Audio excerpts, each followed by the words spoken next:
ਅੱਜ ਸਾਨੂੰ ਵੀ ਚਾਹੀਦਾ ਹੈ ਕਿ ਅਸੀਂ ਆਪਣੇ ਮਾਂ-ਬਾਪ ਦੀ ਕਦਰ ਕਰੀਏ।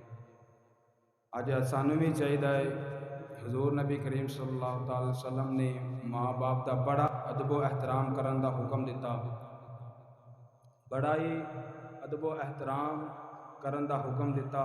माँ-बाप सिर्फ ये देखते हैं कि असी इन्हों पालिया है तो अज ये साडे वास्ते की कर सकते हैं। उन्होंने साडे पैसों की लोड़ होंदी है, साडी किसी चीज़ की भी लोड़ नहीं होंदी। माँ बाप सिर्फ अपनी औलाद को शफकत मुहब्बत इन्हां चीज़ों की तलब करते हैं। तो अल्लाह ताला ने भी इरशाद फरमाया वख्फिद लहुमा जनाहज़ुल्लि मिनर रहमा, अपने वालदैन के वास्ते शफकत मुहब्बत के बाजू बिछा दो। इंज नहीं दोगलापन नहीं करना कि जिस तरह एक मुलाजम अपने मालक के कोल जाके गुलामी करता है, इंज नहीं बिछाने, खलूसे नीयत नाल बिछाने ने।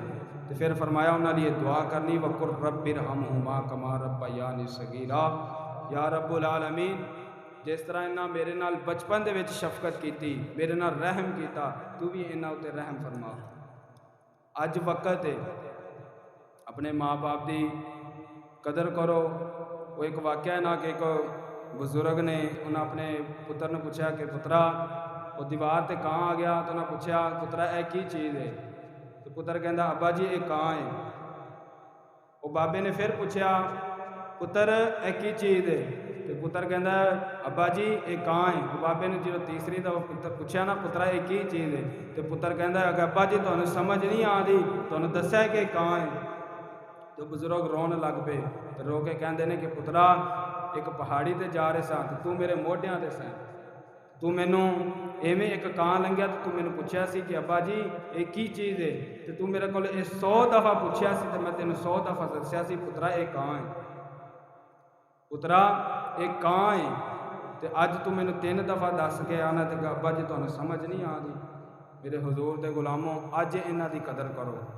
तुसी अज इन्हां दी कदर ना करो दे अपने वालदैन की, तो कल नूं तुसी अपनी औलाद को भी तवक्को ना रखो कि तुहाडी कदर करन दे।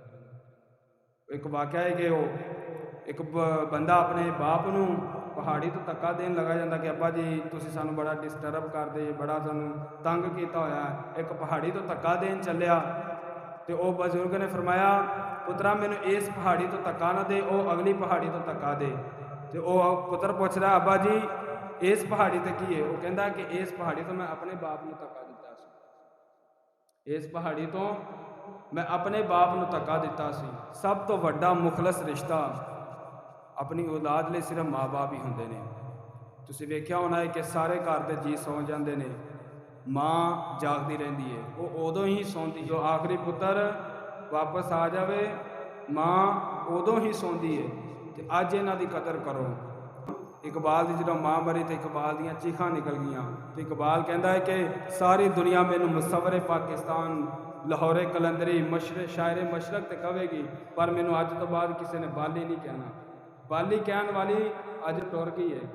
अज अपने वालदैन की कदर करो, कल फिर सानू कहते कि माँ दियाँ शानां सुनाओ।